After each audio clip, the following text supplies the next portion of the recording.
B-1B Lancer, the backbone of the U.S. strategic bomber force and favorite aeronautical middle finger to North Korea, will dominate the skies through 2040 thanks to a few tweaks by the Air Force.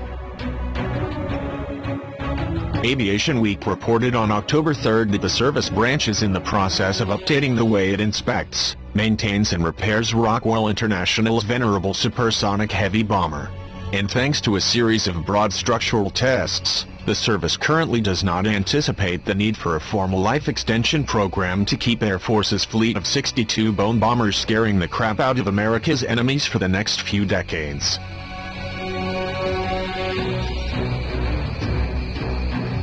Although the B-1B Lancer first entered service in 1986, the branch has been conducting fatigue testing on the bomber's fuselage and wings in 2013 to ensure that the aircraft could continue to operate through its original projected lifespan of 2050.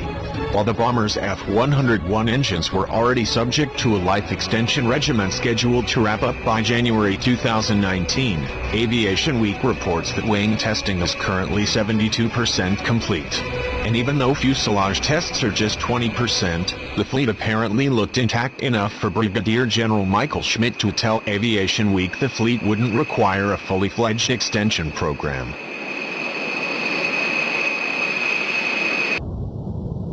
This is good news for the Air Force, and not just because of the nuclear threat posed by North Korean dictator Kim Jong-un. Lancers deployed 3,800 munitions during a 6-month period against ISIS in Iraq and Syria that ended in February 2016. A year later, in February 2017, Air Force Chief of Staff General David Goldfein told reporters in Washington that the branch remained pretty flexible on returning the Lancer to the U.S. Central Command's area of operations. The following July, Air Force Global Strike Command Chief General Robin Rand testified before the Senate Armed Services Committee that the bombers will be in demand for at least 2 more decades. The B-1B Lancer carries the largest payload of both guided and unguided weapons in the Air Force inventory, Rand said. This marks a fantastic capability upgrade, and the associated cockpit upgrades provide the crew with a much more flexible, integrated cockpit.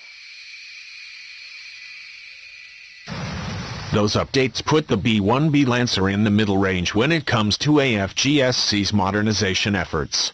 The B-52 Stratofortress is in the middle of a full-blown modernization designed to keep the legendary long-range bomber flying for a full century. By contrast, the branch seems entirely unconcerned with the B-2 Spirit stealth bomber that went into service in 1997, so much so that Schmidt told Aviation Week of the branch doesn't have full-scale fatigue testing going on in that platform. Of course, the B-1B Lancer will require some essential upgrades to its weapons and avionics system, on top of the current engine program, in order to forego a full-blown life extension, with a $210 million projected cost through fiscal year 2022, the Integrated Battle Station, IBS, or Software Block 16, SB-16, that Rand declared crucial to future operability marks the largest B-1 upgrade program in the aircraft's history.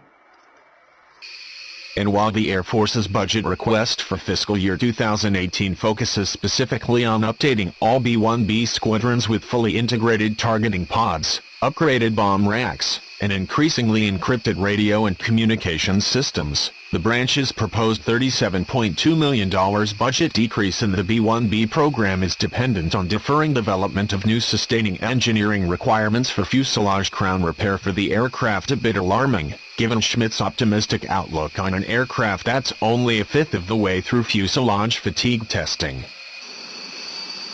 Despite this, the bottom line is positive. The Air Force plans on keeping the cornerstone of its strategic bomber force intact, and on doing so as quickly and cheaply as possible. And given North Korea's frustrating bellicosity, a fleet of shiny refurbished Lancers near the Korean peninsula may be just what the doctor ordered.